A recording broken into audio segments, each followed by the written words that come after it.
Reforma, en donde en un largo texto, muy, muy largo, se expone toda una teoría de lecciones de democracia que envía el expresidente Felipe Calderón desde su escondite, refugio, como lo quieras llamar, allá en Madrid, en España, en donde el expresidente Calderón llama a construir un nuevo partido político opositor y organizar a los ciudadanos para lograr lo que él llama una resurrección de la oposición política para las elecciones de 2024. De entrada, evidentemente lo leíste, estoy seguro, podrías ya darle tú también tu propia y primera lectura. Te escuchamos, Gibran, con mucha atención.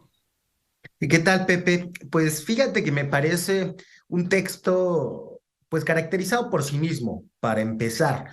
Es como si el que lo escribiera fuera un profesor universitario que está dando una visión sobre el país y sobre lo que cree que debería ocurrir, no un expresidente que además fue presidente del PAN, que además fue secretario de Estado, que además fue secretario juvenil del mismo Partido Acción Nacional, que tuvo parte en todo esto.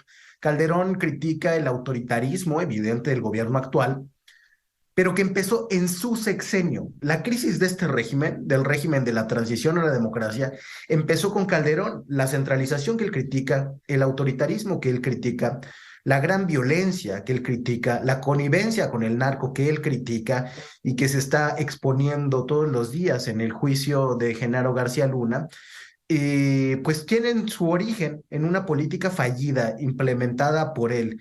Entonces, esto nos muestra la gran tragedia de la clase política mexicana.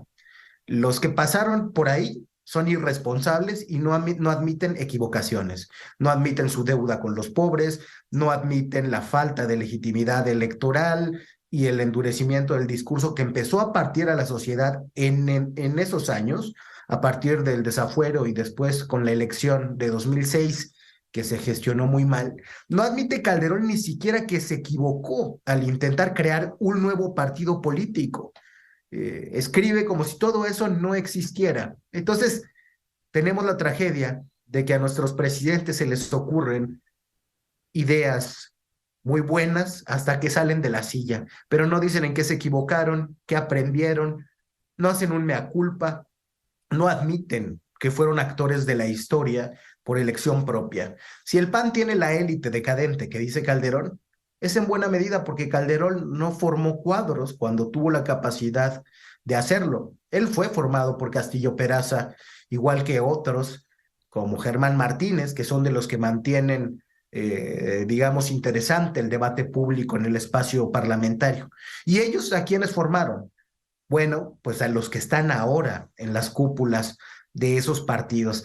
Entonces, tenemos políticos irresponsables que tienen ideas cuando dejan los cargos, tenemos gobernantes actuales con legitimidad y credibilidad sin ideas, y tenemos gobernantes pasados sin legitimidad ni credibilidad a los que las ideas les empiezan a brotar. Me queda claro que si la rebelión ciudadana a la que invita Calderón sucede en algunos años, va a ser porque decidieron ellos hacerse a un lado, dejar de obstaculizar el debate público y dejar de pretender que tienen una autoridad moral que solo ellos y sus familias se conceden.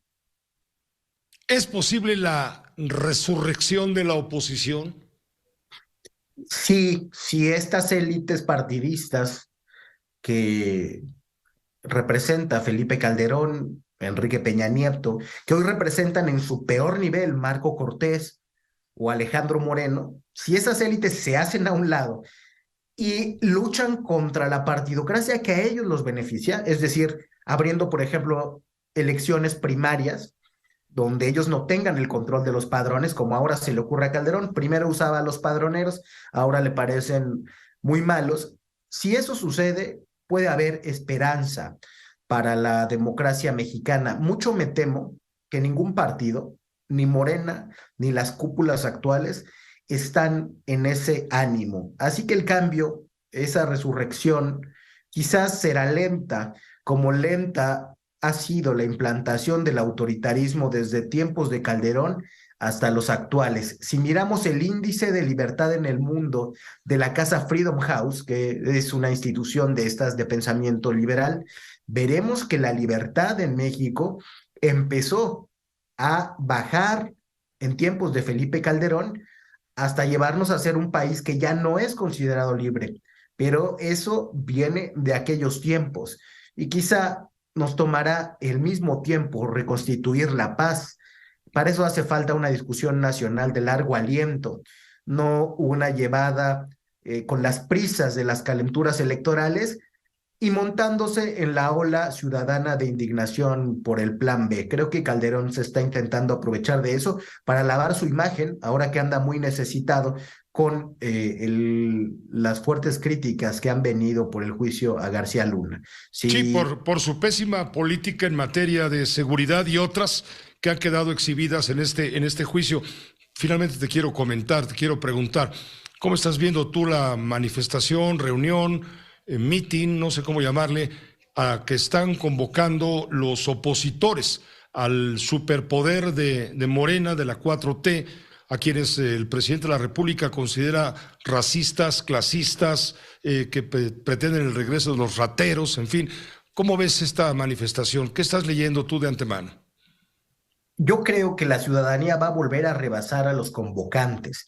Es verdad que entre los convocantes hay algunos que han tenido actitudes, comportamientos o dichos francamente clasistas, denigrando al pueblo de México mientras quieren denigrar al obradorismo. Pero la ciudadanía que se manifestó en la marcha anterior venía de procedencias políticas muy variadas.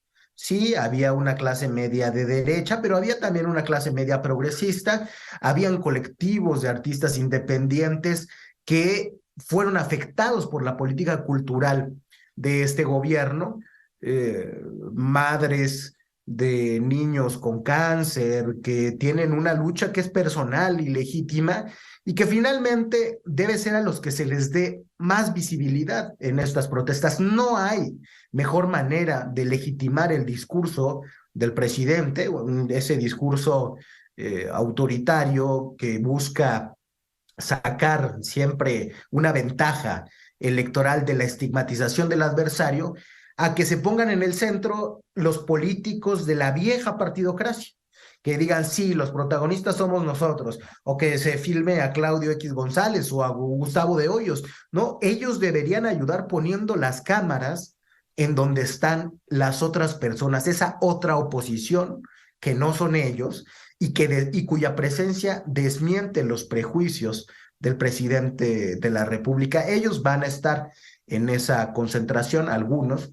La verdad es que a otros seguramente que nos da pues mucho escozor manifestarnos al lado de personas con las que fuimos adversarios. Yo no iré por esa razón, apoyo la causa, pero sí creo que desmerece un poco gracias a la utilización que esos grupos, a los que no les molestaba el autoritarismo, el centralismo, la violencia en tiempos de Calderón, emplacen ahora con causas que nunca han sentido realmente suyas. Gibran, como siempre, bienvenido tu comentario. Lo escuchamos con mucha atención. Gracias. Gracias, Pepe, y gracias a nuestra audiencia. Hasta pronto. Esta fue una producción de Grupo Fórmula. Encuentra más contenido como este en radioformula.mx.